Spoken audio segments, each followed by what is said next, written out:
Stream will not be recorded on stream yet. Okay, that's fine.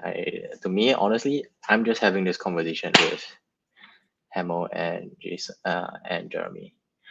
I don't even know if I should check the YouTube if we have actually gone live, but I guess I should, just to make sure that everyone can benefit from this. Let me check my channel live. I thought I've gone live, but it doesn't say it's gone live. So Let me check it as well on my side. Yeah, my YouTube says waiting. Waiting. Yeah, I don't know. I hit the live button. Oh, I see it. It's coming. It's coming? Okay, great. So Yeah. maybe they're just, okay, great. I see it as well. Okay, so I think we're live. All right. Hey, everyone. Thanks for joining us. I don't even know if anyone's there. But today, I'm going to be trying to build a small app using FastHTML. And, you know, when I was just chatting with Hamel about this, hey, I'm going to try to learn FastHTML. He said, like, why don't we pair program? And then, you know, Hamel just invited the creator of FastHTML, Jeremy, who's going to be watching us type every single character. No, I'm kidding. I'm cloaked because I'm eating my breakfast. I will uncloak once I've finished. Yeah. So okay, so we're just gonna get started, and I'm gonna try to share with you. We're just gonna jump right into it. I'm gonna share my entire screen.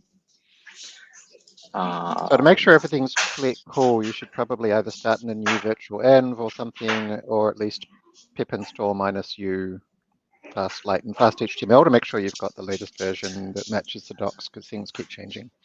Oh, okay. Let me try to do that. Okay, I'm sharing my screen right now, and I'm gonna.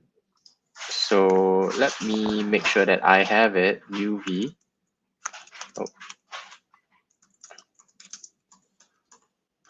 Projects, framework comparison.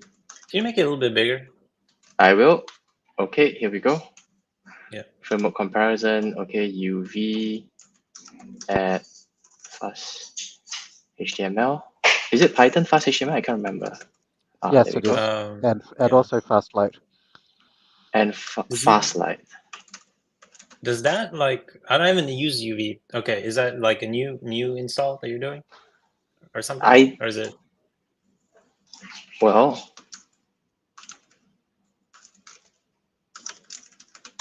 I am not sure. You should use the maybe cursor is not available. Maybe it won't know about UV. Maybe it's too new. Yeah. I think this is I just installed this like a day or two ago, so I think it should be the latest one, but we'll see.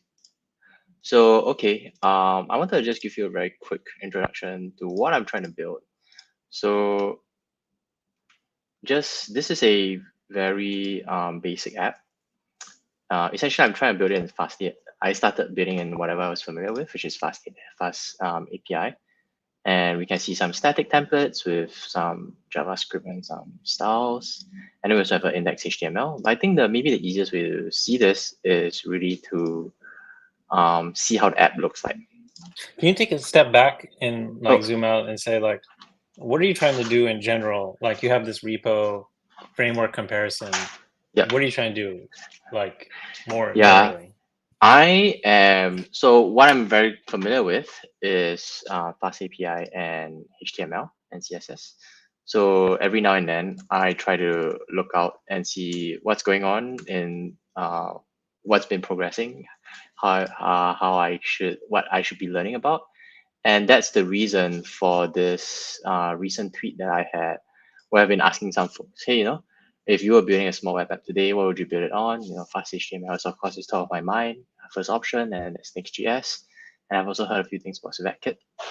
So that's what I'm trying to explore. So now that I have a sense of where things are, I'm just trying to get some hands on and just understand it myself by just building a very simple web app around it to understand, hey, which of these suit me better, and which of these are maybe not as suitable as for my needs. Maybe I don't really need to build something that scales to thousands or millions of users. So that's why I'm at, and that's what I'm trying to do. Okay, so over here, I'm going to try to run the Fast API app. So the Fast API app is called Look at Your Data. And when we initialize it, we're not going to have any data in it. But the very basic things that it has to do is essentially allow me to upload data. Okay, so I upload the data. After I've uploaded the data, I should be able to visualize the data. And the data is very simple. It's just input, output, and label. You can, and this may be a bit of context. This input is this comes from the factual inconsistency benchmark. The input is a news article, and the output is a summary. And the label is whether the summary entails or is consistent, is truthful to the input, and 2 being truthful, and 0 is not truthful.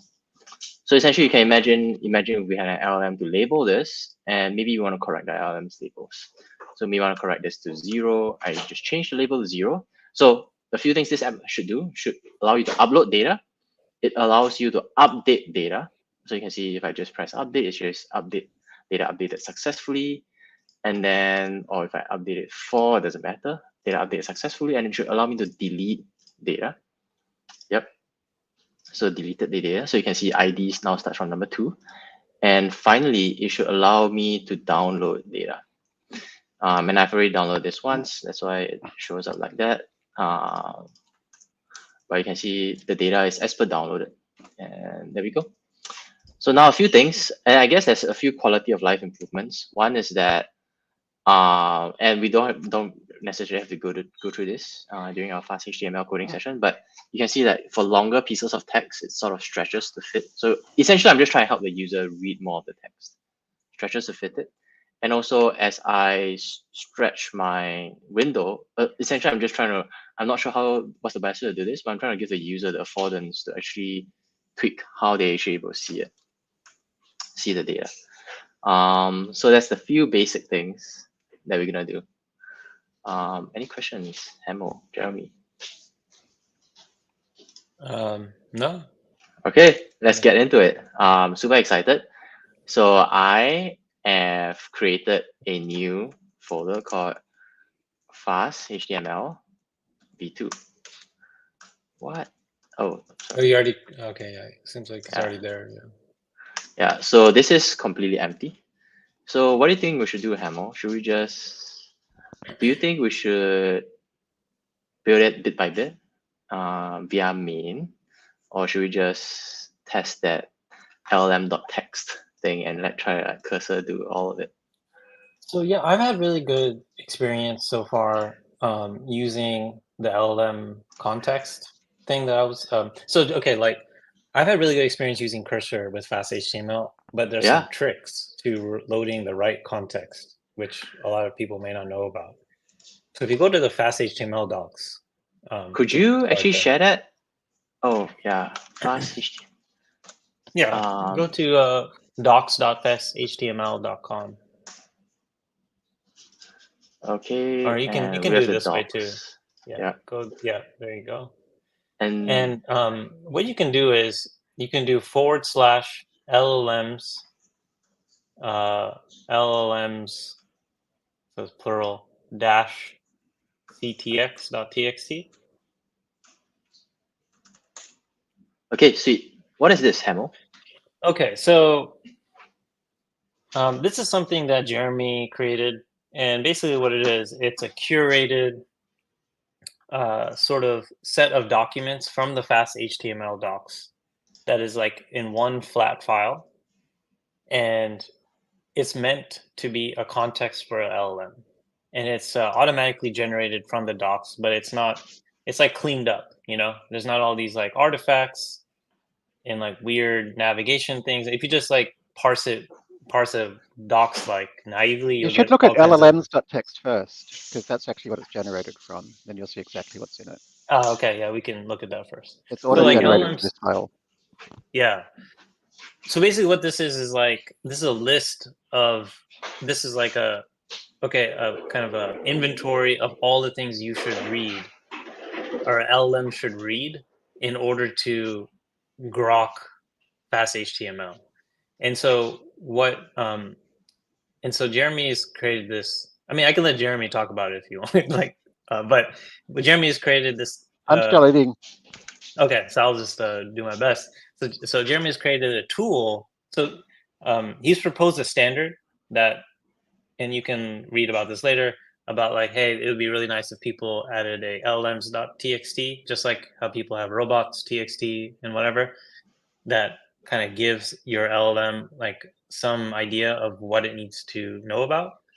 Now, you have to go from this usually to, okay, like, let's retrieve all these documents. Like, so Jeremy has a tool that can do that. It's a Python tool. We don't have to look at it. But the result of applying that tool on this is that other thing I was showing you, that context file. My preference is that Cursor would do this for you, but Cursor Mm. hasn't added this feature, at least as of yet. So for now, we have to do it for Cursor. Okay, great. So And if so that's the like case, this is like a little bit optimized for Claude even, because you see it's like XML and like has that metadata in that format that you would want to write. So it's like a little bit of prompt engineering has gone in, like some thought has gone into this. This is not just like a complete flattened view of all the docs. This is like, okay, we thought about, or Jeremy thought about, what are the specific docs that are most helpful, because you have limited context window. So it's not only fast HTML docs, this is like fast HTML plus some of the other external dependencies and curated kind of all together in one thing. So this is like, yeah, you basically, so what you want to do is you want to grab the URL from here. And in Cursor, you want to do your at docs. Should we do that via Composer or just a chat? What do you think? You can add your docs anywhere. Like, you first add the docs, so let it start indexing. You can do that through settings, or you can start a chat and like kind of do it interactively. Okay, Yeah, let's just use chat because Composer will do too much stuff and we won't learn so much. Okay, let's do chat then. Okay. Hey Claude. Create. You know what? I actually have all of this in a GitHub repo. Actually, it's all here. Why am I silly me? So, okay.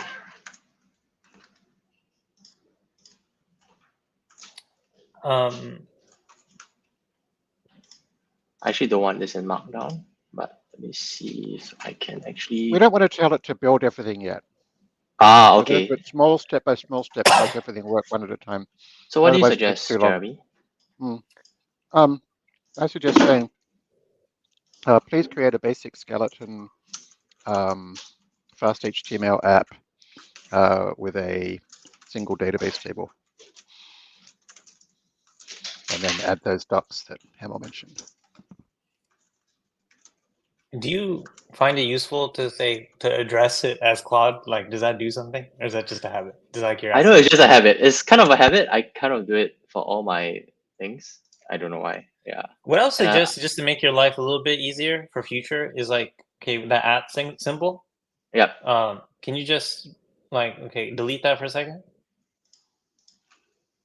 Okay. Now go do at again. Just at. Add. Okay, go to docs. Docs. Yeah, go there. So press enter. Yeah, Press enter. and then add new doc. So you want to like just add it so you can make your life easier. Docs. Yeah. Add new doc. Yeah. Okay. And then put that. Yeah, there you go. Yeah. Okay. And then call it fast HTML so you can kind of get to it. Sweet. Yeah. Thank you, Hamel. I learned something new today. Okay, I finished my breakfast. So after you do this, we'll also add FastLite. So to do that, go to the FastLite docs. I'm too lazy to have created an LLMs.txt to FastLite yet. I'll probably do that today. Nope, not this one. Second one, I think. Oh, okay. I can see it on your screen. I think it's the second one. Yeah, there we go. Okay, so that's the docs. Cool. So on the right-hand side, you see it says comment mark at the bottom. Okay, cool. So add that docs as FastLite. Okay, so let's do this. Not that way. The way Hamel told you. Yeah, exactly. I was gonna try practice it how Hamel taught me. FastLite. Yep. Okay. So basically, all FastAI and AnswerAI projects have LLM ready versions. So if you hit that common mark button or just add .md to the end of our URL, you'll get the LLM friendly version. Sweet. So we I learned find something it new to today. be helpful when you're doing this kind of skeleton creation. If you want, you know, a little bit about FastHTML, like create a blank Python file, like I app.py, see. main.py, Call it whatever. main.py. Yeah. So And let this, me. yeah, that one should be empty. Yeah. Yeah, it's empty. I'm just gonna. Okay, so There let's you do go. this. There we go.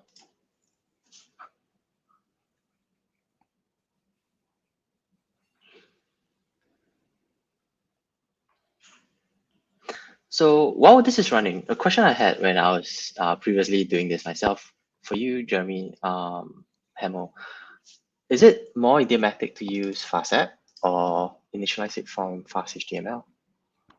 FastApp's only 3 lines of code, so they're basically the same. I see. FastApp, yeah, they're basically the same. Okay. In fact, I'll show you so there's some slight conveniences you can use for FastApp. So do you know what, actually, no, that's, Does it have the serve at the you're bottom? going to want to import a database actually. So, oh, it's just a lot more than a skeleton. So I suggest removing lines 9 through 16 because you're going to be not using a users table, but you're importing something. Yep. Okay. And then, yeah, why don't you Yeah, like I think this in feels. the rt/ let's remove lines 13 to 15 and just replace that with like not 12 but 13 to 15. Okay. And just replace that with like capital P for a paragraph, and then as a function, pass the string hello world. There we go. Okay. And then you can get rid of the the add, yep, underneath, get rid of all that. Okay, get rid of the next one. And you seem to have 2 copies of serve for some reason. Okay, Yep. I want you to just check that works. Okay. You can just So do once Python. You can just just do type Python. Python Yeah, you don't main.py. need to do all the unicorn. You can just do Okay. Python main. Yeah. And what does a UV run do? Okay, I don't Okay, want and to if you get go, into that. don't click on that one, go up a little bit where it says link. No, don't click on the one you just clicked on. Go up a Not bit. this one? No, This one? yes, this one, because that one's localhost. I You You should see. can do command click on click it. You though. don't have to. Yeah. Yeah. Oh yeah, I have a different main. I have a different main browser. So it's like, okay, so sweet. So in 10 lines, less than 10 lines of code, we have a hello world setup. Yeah. So next thing you want to do is to, I guess, import a CSV, right? Yes, I would like to upload a CSV. Cool. So why don't you have cursor add a button that when you click it, it brings up a, file browser to select the file. And then maybe in the, maybe we can just then display the file. It allows me to upload a file, a CSV file, and store it to the database. By the way, something that I think helps a huge amount for future reference is you're running Mac, right? Yes. Using voice instead of typing for cursor is fantastic because you can I should try that. super fast. Yeah. Hamel and I both use something called Whisper Flow. There's also something called Better Dictation.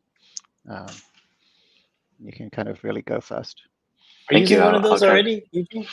Like, I thought maybe you're using Better Dictation. I was using Better Dictation, but it doesn't work well with my keyboard. Essentially, it doesn't work well with non-QWERTY keyboards. So I've been trying to look for an alternative, but not yet.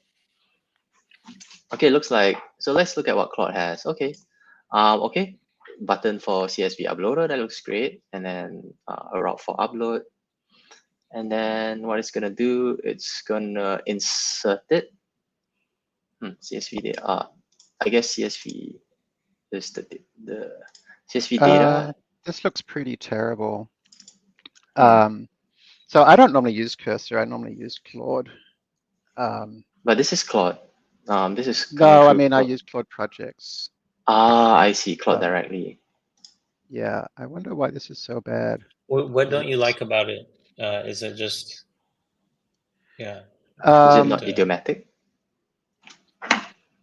Well, it's not using the import CSV file function from FastLite, and it's yeah, it's not idiomatic. It's using a waitRec.form. It's kind of like it's treating it like a Fast API app. Actually, rather you know than a what? Fast I HTML think app. the problem could be that should I have had mentioned the docs again? Do you need to, Hamel? I don't Actually, know how it works. yeah. So when Let's you do try. the generation, it does show you. I think it shows you whether if it's using a docs again. Yeah, I think maybe I If you wasn't scroll using. down, Yeah, yeah, it should be, but okay, we can I try. wasn't sure Okay. if just adding it to docs Well, let's once see. That'll meant be in the interesting. I don't context. Yeah, know. let's try that. And I would say like use FastLite for the database part appropriately, whatever. But let's see. But Yeah. No. No, it's not doing it. Just Okay. terrible. Use.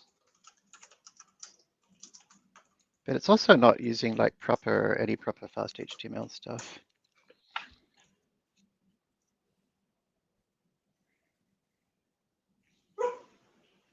I'm going to try this in my Claude and see if it's any different.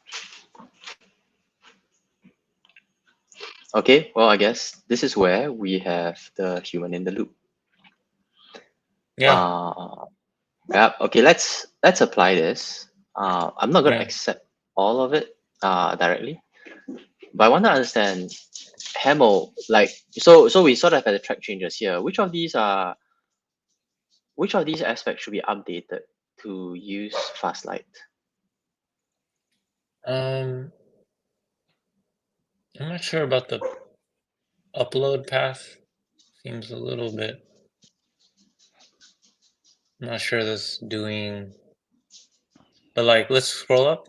Let's do one thing at it. Let's like, okay, so CSV, okay, data table. This looks relatively correct. Yeah, that looks correct to me. So yeah, that. Actually, you know what? Let's try to get it end-to-end feature complete, and then we can see how we might refactor some parts of it to use FastLite. I'm going to accept all of it, and here over here. Okay, sweet. Choose file, fit data, upload the CSV. Amazing. I think this is like very, very close. Almost all the way there. Okay.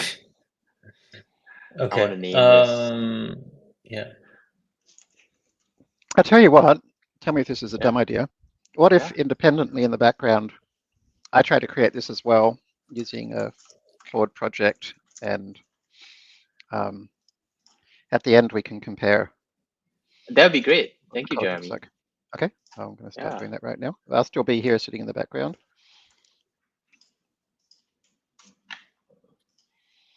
Okay. What I would do at this point is just like print something to make sure the database is loaded, and then just to see like number of rows or something like that might be helpful. Just to the database. check. Oh, wait a minute. The database is not loaded correctly. All of it is being uploaded to a single string. So FastLite has a import underscore file. So maybe you could ask it to use FastLite's import underscore file, or alternatively, you could go to the FastLite docs and search for import underscore file. That way it'll definitely import it correctly. Please. I had this problem too, like I did a little bit of slight hacking around and it wasn't wanting to use FastLite for some reason. Okay, yeah, let's read the FastLite docs. So I'm reading it. Let's see it.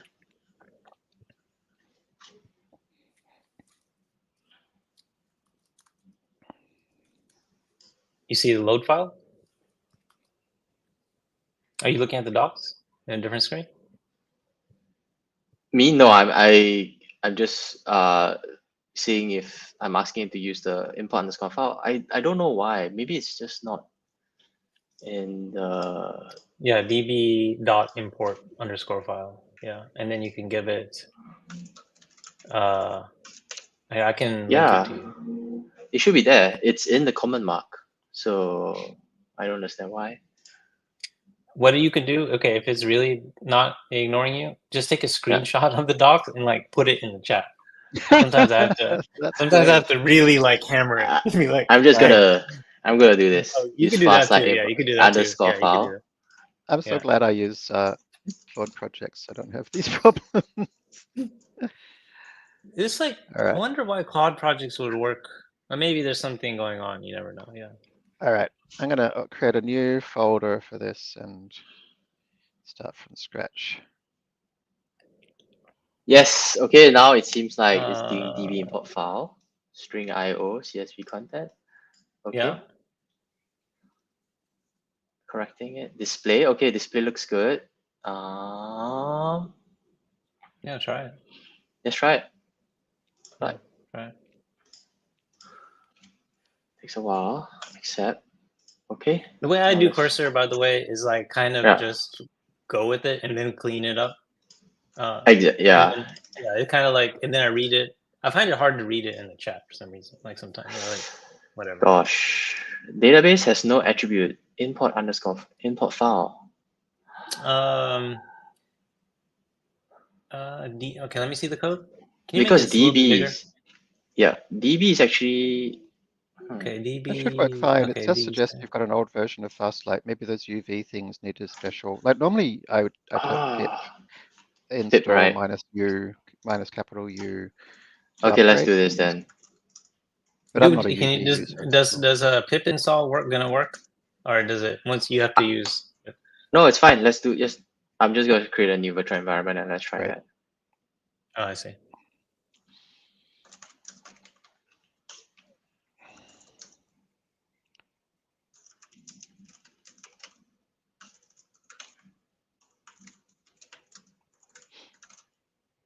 Do a -u if you don't mind. Oh. Just in case. Well, it's fine. It's a new virtual env, so. Oh, it's a new. Okay. Okay. Just being paranoid. What is all these errors? No, the error was me canceling it early. Okay, so now we're in this virtual env. We should have FastLite. I don't know. I think this is. I don't know if this is the latest version. Please correct me. FastLite 0.0.1 Okay, and I'm looking. FastHTML 0.5.1. FastLite is. I'm going to the repo. GitHub is like really slow for some reason right now. 1 second. Oh, I know the problem. Oh, what is it, Jeremy? It's entirely my fault, of course. Just a moment. Let me fix it. It's actually in 0.11, which I think I probably forgot to release. So that's silly of me. Git status. You can install from GitHub if you like. No, it's fine. Just give me 30 seconds. Okay. It'll be fine. Okay. It's still on GitHub. It's still 0.10. So. Okay. You probably didn't bump the version yet. Yeah, we're just going to use the latest version out of the press from Jeremy. Okay, there we go. And then do that.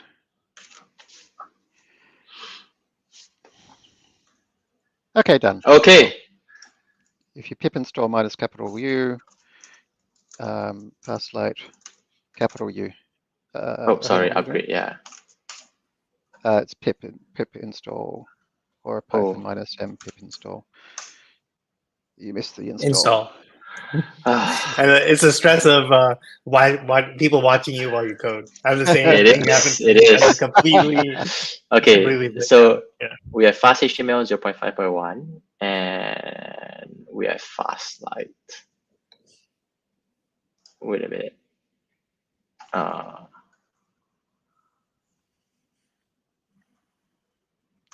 Oh, you've got Jason coming in with drive-by comments. Oh, he just wants to make it. Can you make it bigger? Make it bigger. Wow. Yeah, he wants to roast us. He said. FastLite. Yes. Okay, now we have 0.1.11. Sorry about that. Okay. No, not at all. I'm glad we caught it. Okay, so what we will have is Python main.py. Yeah. So let me just stop this first. In case we ever get confused, I'm just going to close that. Shoot. V2.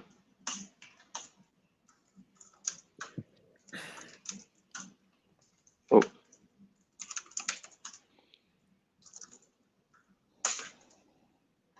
Okay, now we have this running.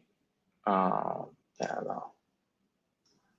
And this is same You can't localhost. command click? Why can't you command click? Does it work for you? Option click? No, it opens in Safari, which is my default browser. Okay, I see. Okay, now let's. Said because you're a boomer. That's why you're copying and pasting. That's true. That's me. Okay, so now we're gonna upload the CSV. Oh gosh. Okay. The other thing you might want to add to your fast_app function is live equals true, and that will give you live reloading. Oh yes. I love this Everybody when I was live trying it.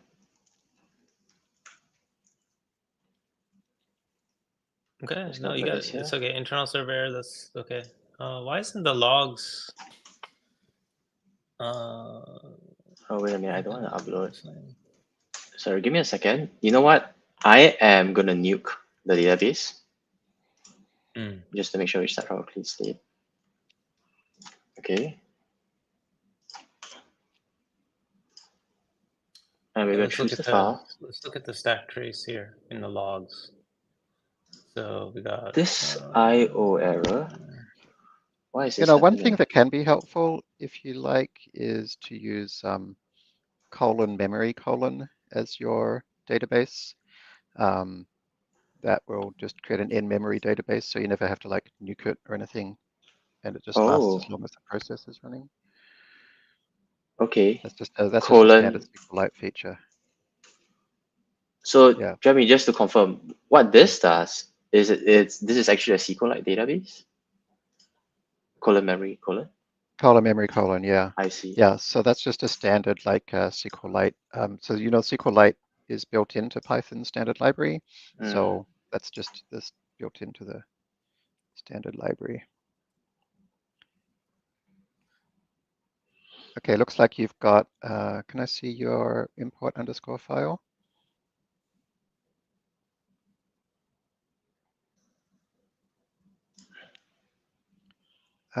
Okay, so where it says contents.decode, that's a mistake. They shouldn't be decoding it. So line 41, you've got to remove the .decode. In fact, you can just remove line 41 entirely and just use contents rather than CSV content, because you actually want it to be bytes.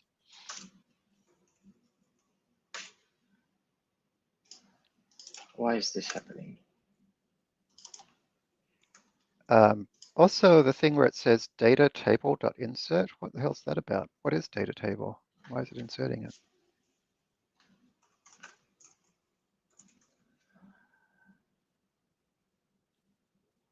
None of that makes any sense.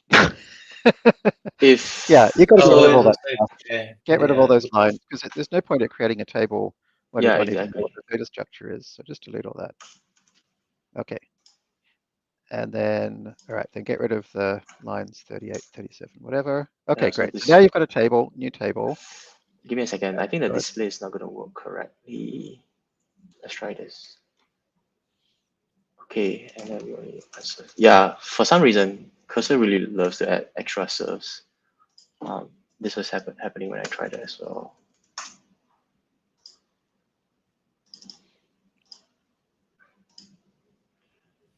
Okay, type value must be string, none are bytes, and that's from debugging. Is it the import file thing? Yeah. Oh yeah, because yeah, when I look at the docs for that,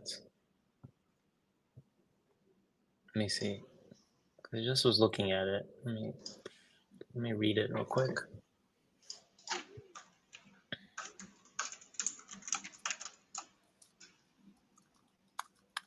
Okay. Yeah, it looks like you want it to be a string. And so it is. Okay, we do CSV read. What is that? Can you like print string IO contents or something? I'm just curious, like. You want bytes IO, not string IO, but you should already have bytes. So Is it though? Because like the docs, it says the import file, it shows an example of a string. I mean, in theory it can be, but like it's It the can do native. both. Yeah, the native is bytes. Oh, the So, actual and document that's what says you're you gonna. can That's what pass you a get file anyway. name So string bytes. Okay. Or an open file handle. So you can handle either of those in theory. yeah. So what is the error again? Sorry. Lost track of the error. Or can you do it again? Can you like Yeah. Yeah, every time we save, it you just can reloads you it. could try like giving the error to cursor, just copy and paste it and say this is the error to see. Let's try that. Just it might I have a hard time reading it on the screen, but show value must be string or not bytes. What the hell?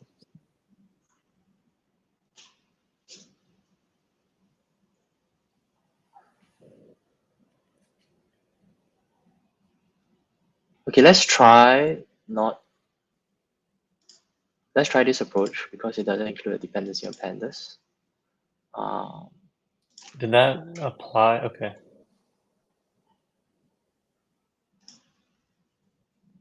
No, but this will open the file. That's not something that we can do. So I think isn't that CSV file read? I mean, that can be a file handle, I believe, if you wanted it to be. okay. Now, wait a second. This form get CSV file, how in the hell is that being like? Don't you have to? Okay, hold on. CSV file. Can you put a breakpoint in there? Like Okay. line 30, like line 33 maybe? Okay. Okay, you do breakpoint like this? Okay, yeah. If you know what you're doing, I'm just going to do Yeah. IPDB breakpoint. You know what? So, but Actually, whatever. I have some previous code that I have on how to upload the data. Maybe we could try that. Okay. Because I also really want to get into the updating of the data frame. Yeah. So this is something that. Oh, Let me actually look, peek look. at my code too, because I did this Yeah. same similar exercise. Let me go ahead and look at my code. Haha. Yeah, but it works directly with SQLite. Let me see my code. But I am So my gonna try repo is this. public. If you want to see, if you want to cheat a little bit. Yeah. Does your repo use FastLite? Yeah, it does. Oh, sweet. I'm just trying to see like what. Okay, it looks like I decode it and I put it into dict reader. Oh wow. Okay, maybe That's I what did it wrong too. that's similar to what Yeah. I was doing as well. Yeah.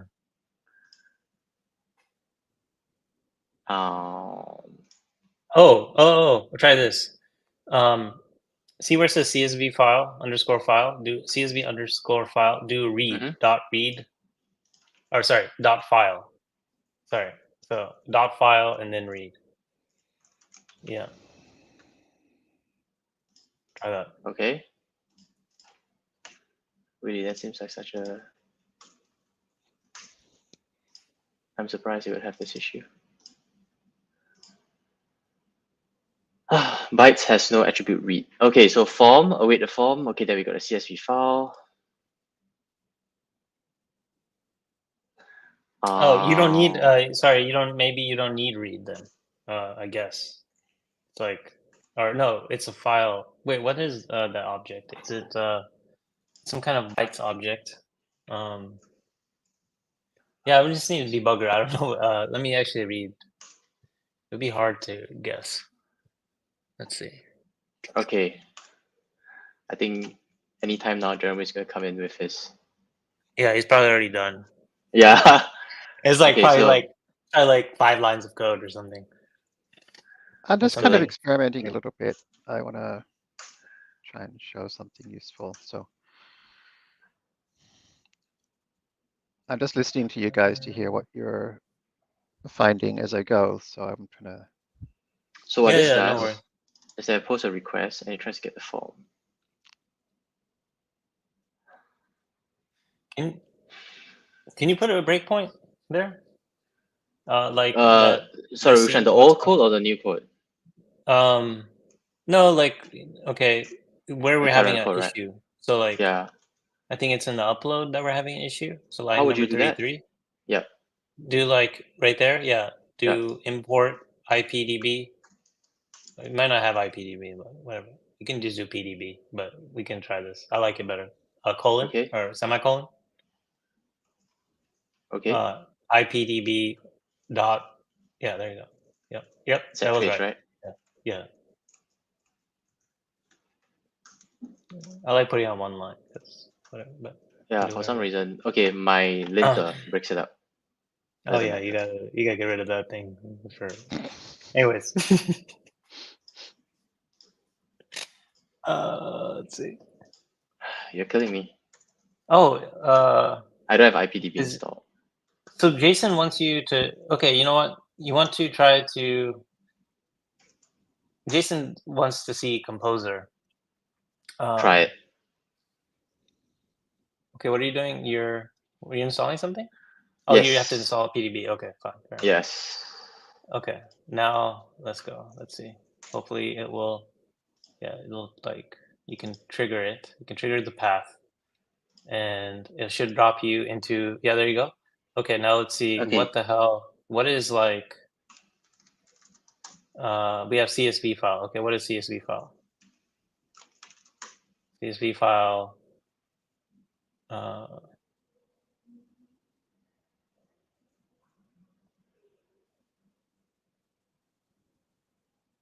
Did it just? Did something happen to your debugging environment? It was awaiting, right? So I don't think you can do PDB has no attribute to CSV file. So was Jason suggesting for us to try with Composer? He said this is the most boomer live coding session using fingers to code. It's so 2023. That's pretty funny. Yeah. I am gonna try that.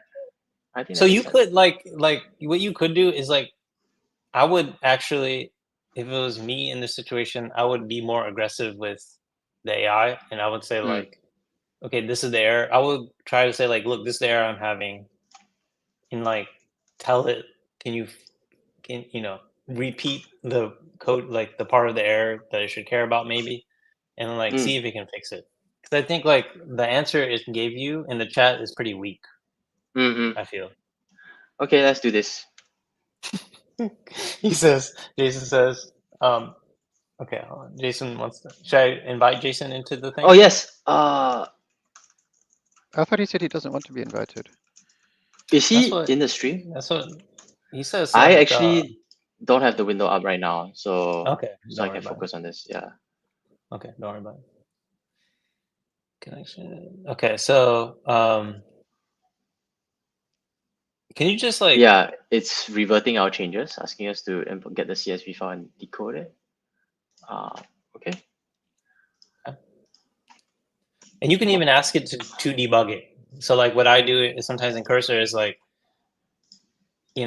just say like, okay, how would you debug this? Like be really lazy if you want. Like say, okay, yeah.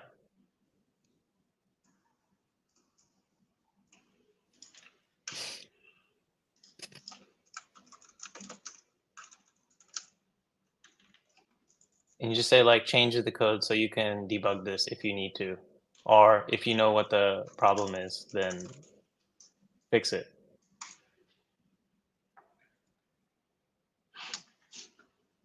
String IO and the import file function. Huh, that's new. I think this is because I just don't have enough understanding of FastLite. That's why. One thing it could be good to do is just like even make sure that code of like the file There we go. is working. But okay. Okay, Nice. I think this is close to what we want. I mean, at least we are updating the table. I want to look at how the So table how was looks it? like. How was it fixed, by the way? It changed from string IO to bytes IO. Okay.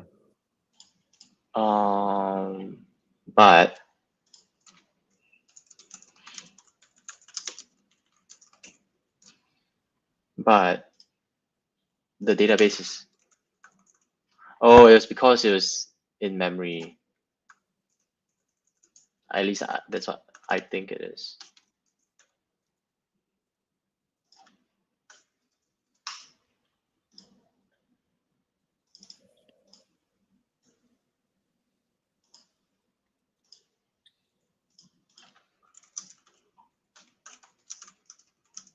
I actually had really good luck with Composer. So like with, I did the same exercise, but I used Composer from the beginning. But this, yeah, it's not like it's less educational if you do it that way. Give me a sec. Yeah, let me see if I can pull up Jason. Sorry, this is gonna be a bit messy for a bit. Because give me a All right, second. I'm gonna come back in a minute. I have to use the restroom. Okay, Jason. If Jason is in the line, I just can't see StreamYard. Okay, here we go. Well, Jason is here at the stage. Hey, Jason. Sorry I'm about always that. on my line watching you guys go. Yeah, I know Jason's going nuts now watching us. First of all, can I recommend that if you are pair programming, there's this feature called remote code where In people Cursor? can work in the same IDE. Wow.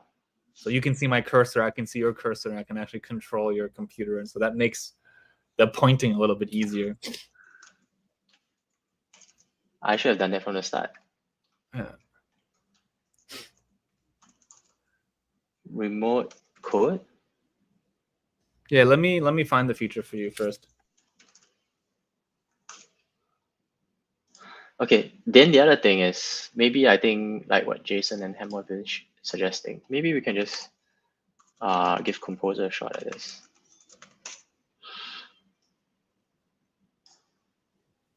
So it is called the Live Share extension. It's I probably don't have that. Yeah. This was very helpful during COVID when I was pair programming with other developers.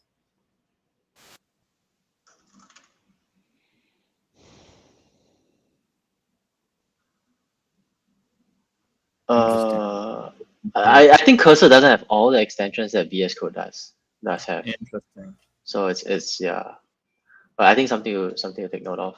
Okay, so one thing I'm gonna try to do is I'm gonna try to nuke what we have. HTML composer. Oh, actually, I have it already. I'm gonna try and nuke what we have, and I'm gonna try to get Composer to do this and just see how far it goes. I similarly when I tried this previously, just because when I was trying to learn FastHTML as well as XJS and Civet, it was decent. So right now it's just empty, it's just a main.py. And what I want to do is I want to get my requirements. Oh, actually it's in here, sorry. I want to get my requirements in my markdown. Okay, so let's try this. Oops, Claude.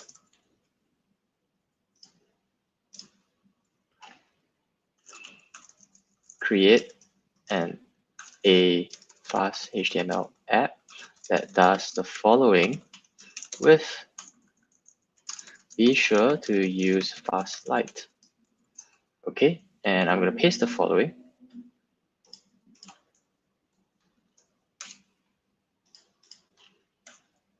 I don't know why I can't copy paste this. Forget it. Create does the following. That does the what's in the requirements in the markdown. We'll add file. All right. Hello. Can you hear me now? Yes, we are here. We are going to try. I dropped a prompt for you if you want to use it to make your life a little bit easier in the chat. But Private chat. Okay, I see it now. The prompt. Where's the prompt? all the way down. At the bottom? Yeah. This is the entire prompt? So basically what I did is like, yeah, you can Okay. hit the copy. Why are you copying it like that? It's a copy button that does a better job. Anyway, don't worry about it. Sorry. So FastHTML and FastLite, right? Would this work? Okay, what I do in Cursor, in Composer, what is really effective is you have it generate a plan first of how it's going to do it.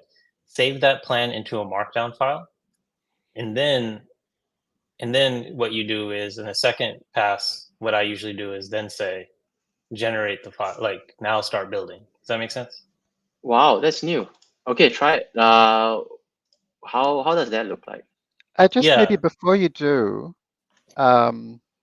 maybe like I was just thinking I could kind of like show you little steps along the way. I don't want to kind of show you the finished thing. Can I just give you a quick tour of what I took a look at? Am I able to present? Yeah. Do you want to share your screen, Jit? I think you should be able to. Screen. Okay, screen. So I have a very boomer way of doing things, which is I just do it like everything kind of in a REPL. My preferred REPL is Jupyter. And I just like to have everything working ahead of time. So I've got a Claude project open here. So my Claude project, I've got a FastHTML Claude project and I've got a FastLite Claude project. So first of all, I, just grabbed the CSV. So I got Claude to make me one, which is the Death Star payroll. So that's where the CSV comes from. I created the database. And the kind of nice thing is I can just do things one step at a time and like debug them instantly here. So I then opened up that file as bytes, which is how through HTTP you'll receive things as bytes by default. So then I just tested importing the file to grab a table, and I just checked to see whether that table appeared, and it did. And then I was just try like, okay, what happens if I try enumerating everything in the table? And I can see it's come back as a dictionary. Nice. I couldn't quite remember how to grab the columns for it, so I just typed table.co and pressed tab, and I saw there was two options here, so I checked them both out. Columns turned out to have a whole bunch of column objects, because basically FastLite is Simon Willison's SQLite utils library with minor updates. So this is, most of this is from Simon. And then I tried columns dict, and that's actually just a dictionary, as it says, which means if you list it, you get the names. So now I've got the names of the columns and I've got the rows. So then I just went, okay, let's we can kind of do a little bit at a time, right? So I'll just show you what I did. So I kind of said, okay, let's try creating the header. So map a table header to each of the columns and then pop that into a row, and then show just prints out the resulting HTML rendered. So then we can do the same thing for, no, I can't quite do that. Let's just pop it into something, pop it into a table, I guess. Then I can see here's my rows. So I got the same thing, right? So, what I actually did was I did it a little bit at a time. So I grabbed the first row equals just the first from the table. And then we can just show that. Oopsie daisy, what did I do wrong? tr map to row.values map tr, one more. Okay, so then I can see I've got a row. So then I can just put that together and say, okay, map td over each of the values of the row. And then we're going to do that for every row in the table. Put a tr on that. Yeah, so you can see there. And so then now that's my so we'll put that as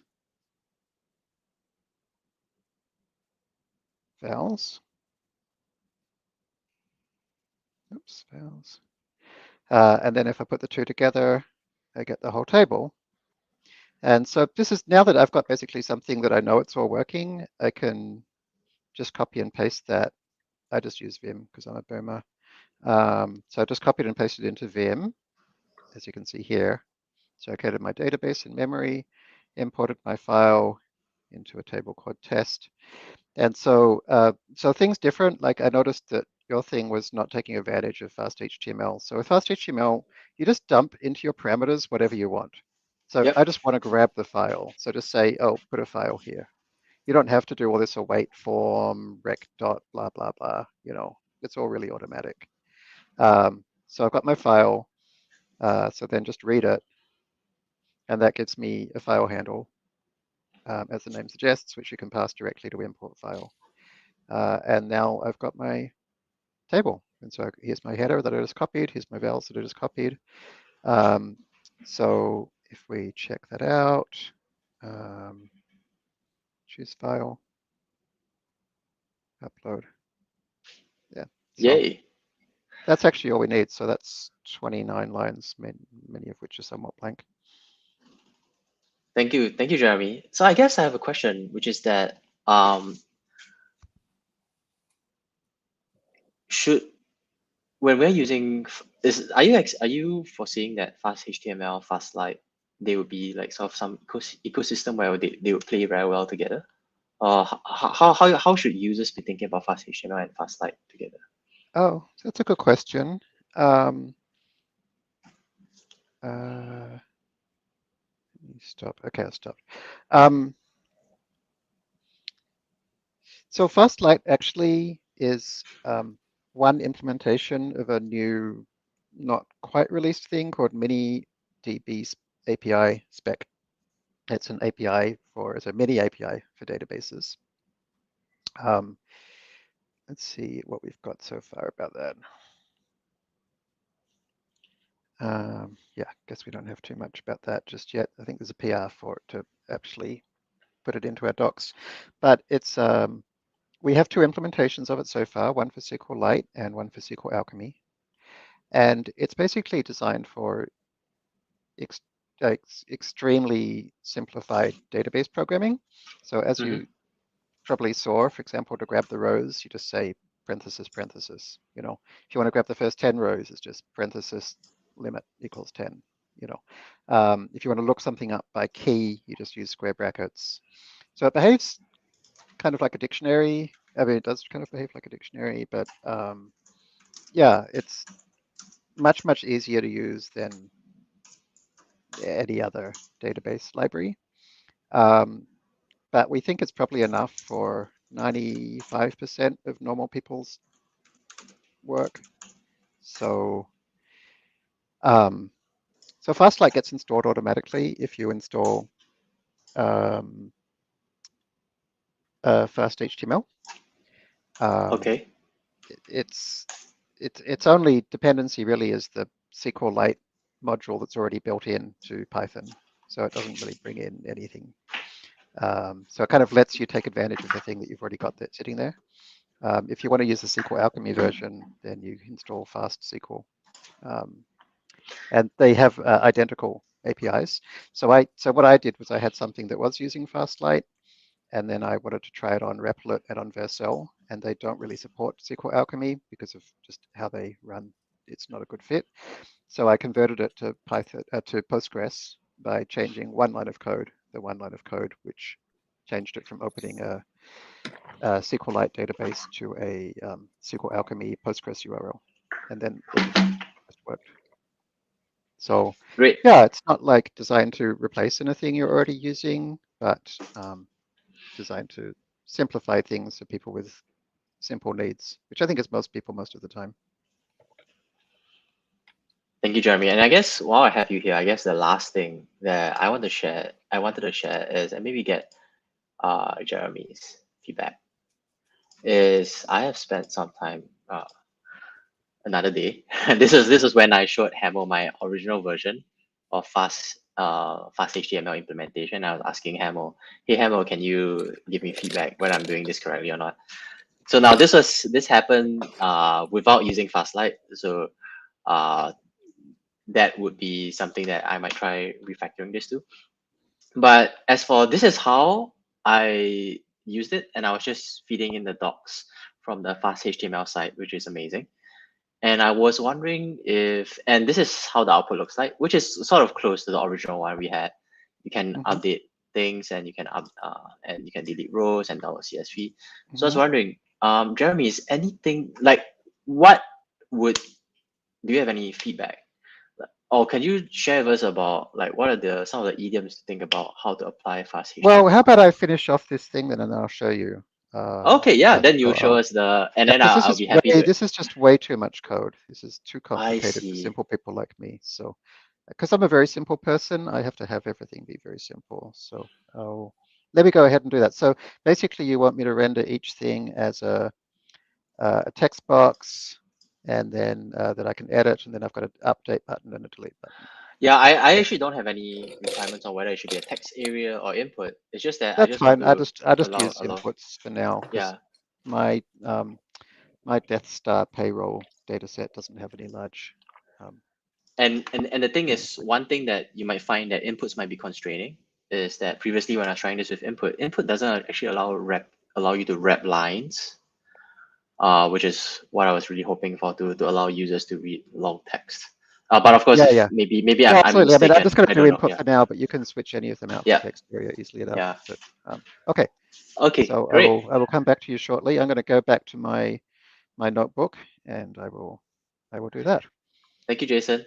Oh, thank you, Jeremy. I mean, yeah. Yeah, all right. So I think that's it. We are at time, and I think. We're at time. Okay. Well, I won't do that then. No worries. Oh yeah. So Another I'm gonna be trying this FastHTML, and gonna try to write it with FastLite, essentially like a version 2 of the current repo I have, and then I'll get Hamel's feedback again from doing that. I will send you my code in. And yay! And then we would have the ideal implementation, all the FastHTML as it is intended to be used. And then we would know. I'm also learning, so like the feedback you give for Jeremy is what you want. I think Jeremy is probably the one person in the world that knows most about FastHTML, and you're probably like top 10 people in the world. So we're learning from the experts here. Yeah. All right, thank you both, and thank you to our listeners. We're going to be ending the stream now. So I'm going to be publishing something, and of course this repo will be made open source soon, but it's really just my explorations of the different frameworks up there, which includes FastHTML. All right, thank you everyone. Ending this.